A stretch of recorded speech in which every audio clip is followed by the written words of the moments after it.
Syria में एक बार फिर जंग के बादल गहरे हो गए हैं। कट्टरपंथी आतंकी संगठन इस्लामिक स्टेट यानी आईएस के खिलाफ अमेरिका और सीरिया की संयुक्त सेनाओं ने एक बड़े सैन्य अभियान की शुरुआत कर दी है, जिसका नाम दिया गया है ऑपरेशन होकिये। अमेरिकी रक्षा मंत्री पीट हेगसेथ ने शुक्रवार को आधिकारिक बयान जारी कर इस अभियान की पुष्टि की। उनके मुताबिक शुक्रवार से ही सीरिया में आईएस के ठिकानों, लड़ाकों, हथियार भंडारों और आतंकी ढांचे को निशाना बनाकर ये कार्रवाई शुरू कर दी गई है। हेगसेथ ने साफ शब्दों में कहा कि ये कोई नई जंग की शुरुआत नहीं है, बल्कि ये एक जवाबी और प्रतिशोधात्मक कार्रवाई है।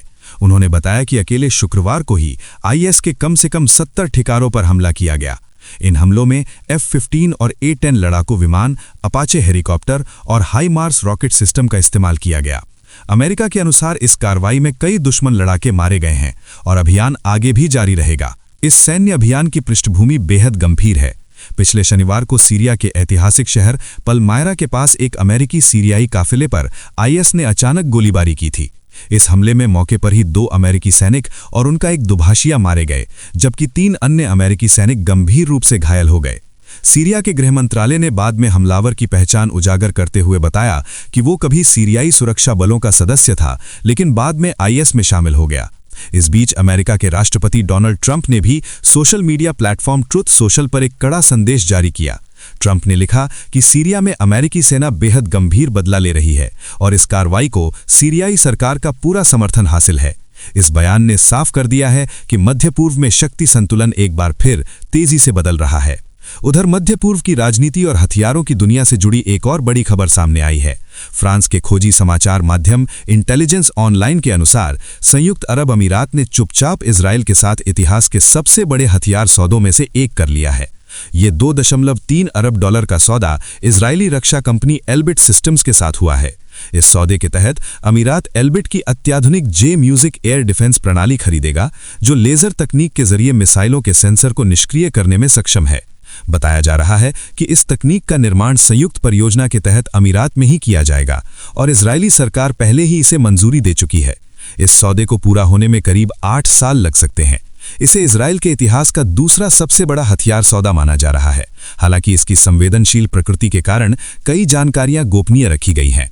एमनेस्टी इंटरनेशनल और ऑक्सफैम जैसे मानवाधिकार संगठनों ने इस सौदे पर चिंता जताई है और आशंका जाहिर की है कि इन हथियारों का इस्तेमाल मानवाधिकार उल्लंघनों में हो सकता है। अब रुख करते हैं दक्षिण एशिया की ओर। भारत अपनी सैन्य ताकत को नई ऊंचाइयों पर ले जाने की तैयारी में है। भारतीय रक्षा मंत्रालय सेना, नौसेना, वायुसेना और विशेष बलों के लिए 850 कामिकाज़ी ड्रोन खरीदने जा रहा है। इसके लिए लगभग 2000 करोड़ रुपए का बजट तय किया गया है। भारतीय मीडिया रिपोर्ट्स के मुताबिक ये प्रस्ताव रक्षा अधिग्रहण परिषद की दिसंबर के अंत में होने वाली बैठक में अंतिम मंजूरी पा सकता है। भारतीय सेना के एक वरिष्ठ अधिकारी ने बताया कि मई महीने में पाकिस्तान के खिलाफ चलाए गए ऑपरेशन सिंदूर के दौरान पहली बार बड़े पैमाने पर ड्रोन का इस्तेमाल किया गया था, जो बेहद प्रभावी साबित हुआ। उसी अनुभव से सीख लेते हुए अब तीनों सेनाओं में ड्रोन की संख्या तेजी से बढ़ाने का फैसला किया गया है। यूरोप में हालात भी लगातार बिगड़ते जा रहे हैं। यूक्रेन के काला सागर तट पर स्थित ओडेसा बंदरगाह पर रूस ने बैलिस्टिक मिसाइल हमला किया है। यूक्रेन के उप प्रधानमंत्री ओलेक्सी कुलेबा के अनुसार इस हमले में कम से कम 7 लोगों की मौत हो गई और 15 से अधिक लोग घायल हुए हैं। ओडेसा यूक्रेन का सबसे अहम बंदरगाह शहर है, जहां से यूरोप और दुनिया के कई देशों को अनाज और अन्य सामान निर्यात किया जाता है। युद्ध शुरू होने के बाद से रूस कई बार इस क्षेत्र को निशाना बना चुका है। इसी बीच रूसी राष्ट्रपति व्लादिमीर पुतिन ने साल के अंत की प्रेस ब्रीफिंग में बड़ा बयान दिया है। पुतिन ने कहा कि अगर रूस को उसका उचित सम्मान दिया जाए तो यूक्रेन के बाद वो किसी और देश के खिलाफ युद्ध नहीं करेगा। उन्होंने यूरोप के खिलाफ युद्ध की योजनाओं की बात को पूरी तरह बकवास करार दिया और कहा कि अगर नाटो ने पूर्वी विस्तार के मुद्दे पर धोखा नहीं दिया तो रूस भी टकराव नहीं चाहेगा। पाकिस्तान में भी हालात तनावपूर्ण बने हुए हैं।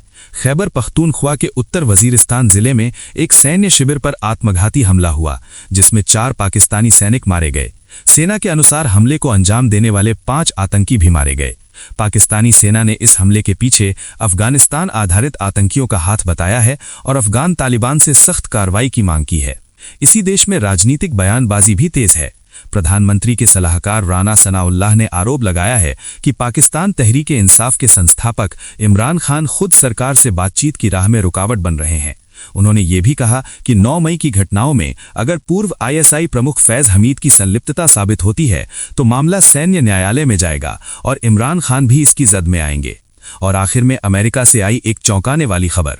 ब्राउन यूनिवर्सिटी और MIT में हुई भयावह गोलीबारी की घटनाओं के बाद अमेरिकी राष्ट्रपति डोनाल्ड ट्रंप ने डाइवर्सिटी वीजा यानी ग्रीन कार्ड लॉटरी कार्यक्रम को अस्थायी रूप से निलंबित कर दिया है। अमेरिकी गृह सुरक्षा विभाग के अनुसार इस फैसले का मकसद राष्ट्रीय सुरक्षा को मजबूत करना है। जांच में सामने आया है कि संदिग्ध हमलावर इसी कार्यक्रम के जरिए अमेरिका आया था। ये फैसला एक बार फिर अमेरिका में आवरवण नीति को लेकर बहस को तेज कर गया है। दुनिया के अलग अलग कोनों से आ रही ये तमाम खबरें एक बात साफ करती हैं, वैश्विक राजनीति, युद्ध और सुरक्षा का खेल पहले से कहीं ज्यादा तेज, खतरनाक और अनिश्चित होता जा रहा है।